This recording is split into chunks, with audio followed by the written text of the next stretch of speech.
কথায় আছে মাছে ভাতে বাঙালি। আমরা সবাই মাছ ভাত খেতে ভীষণ পছন্দ করি। তবে আমাদের এই খাদ্য অভ্যাসের মধ্যে অনেকের অনেক রকম পছন্দীয় খাবার থাকে। কেউ ভাত খেতে পছন্দ করে, কেউ রুটি খেতে পছন্দ করে, কেউ মাছ মাংস বিভিন্ন রকমের পছন্দ থাকে। তবে সেরকম পছন্দের তালিকায় আরও একটা খাবার রয়েছে, সেটা হলো খিচুড়ি। খিচুড়ি খেতে অনেকেই ভীষণ পছন্দ করে। অনেকেই বলে খিচুড়ি ডিম ভাজা হলে আমি সারাদিন শুধু খিচুড়ি ডিম ভাজাই খেতে পারি। তবে আমাদের বাসায়ও কিন্তু মাঝে মাঝে খিচুড়ি রান্না করা হয়। তবে বিশেষ করে শীতের দিনে খিচুড়িটা খুব বেশি চলে। সকালবেলা ধোয়া ওঠা খিচুড়ি, তার সঙ্গে একটু ঘি, যে সুন্দর একটা গন্ধ আসে, পেটটা এমনিতেই ভরে যায়। আর হচ্ছে যখন বৃষ্টি পড়ে, বৃষ্টির দিনেও এরকম পাতলা খিচুড়ি সবজি দিয়ে খেতে ভীষণ ভালো লাগে। আমার বাসায় যদি আমি খিচুড়ি রান্না করি, তাহলে সবজি দিয়ে একটু ল্যাটকা পাতলা করে খিচুড়ি রান্না করি। খেতে ভীষণ ভালো লাগে। যখন যে ধরনের সিজনাল সবজি থাকে, সেই সবজি দিয়েই রান্না করি। আর তার সাথে যদি কোনো মাছ ভাজা হয়, তাহলে তার কোনো কথাই নাই। তবে খিচুড়িতে কিন্তু বিশেষ করে ইলিশ মাছ ভাজা দিয়ে খেতে ভীষণ ভালো লাগে। ইলিশ মাছ ভাজা, বেগুন ভাজা, ডিম ভাজা। তবে আজকে আমার বাসায় যে খিচুড়ি রান্না করছি, তার সঙ্গে আমি ইলিশ মাছ ভাজাই দিচ্ছি। বাসায় ছোট্ট একটা ইলিশ মাছ আনা ছিল। ভাবলাম আমরা 3 জন মানুষ, হয়ে যাবে আমাদের তাতে।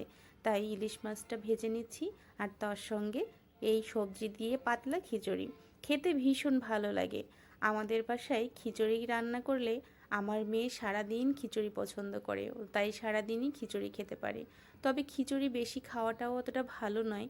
মাঝে মাঝে খিচুড়ি বেশি খেলে গ্যাসের প্রবলেমটাও হতে পারে।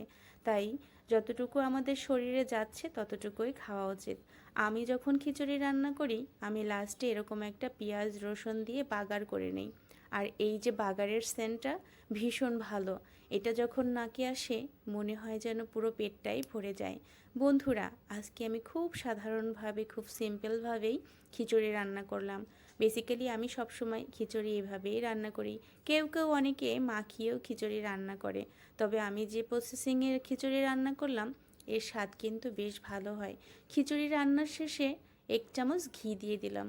আর এই যে ঘিয়ের ফ্লেভারটা পুরো গন্ধে ঘরে ম ম করে। যাই হোক, রান্নাবান্না শেষ করে রুমে চলে আসলাম। ঘরের এখনও কিছু কাজ বাকি ছিল, যেটা আমি করে উঠতে পারিনি। শেষ পর্যন্ত অবশেষে সব কাজকর্ম শেষ করে এবারে আমি কমপ্লিট। এবারে স্নান করব।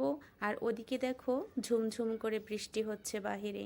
আর এই বৃষ্টির মধ্যে খিচুড়ি, তার সঙ্গে যদি একটু ঠান্ডা মস্তিষ্কের গান বাজে, তাহলে কেমন হয়। যাই হোক, আজকের দিনটা ভালো কাটুক, সবার সুস্থ কাটুক। সবাই অনেক অনেক মজা করো, দিনটা শুভ হোক। আর আমাদের জন্য সবাই প্রার্থনা করো, আমাদের দিনগুলো যেন খুব ভালো কাটে। সবাই ভালো থেকো, সুস্থ থেকো। দেখা হবে আরও একটা ভিডিওতে অন্য কোনো সময়। আজকের মতো বিদায় নিচ্ছি সবার কাছ থেকে। টাটা।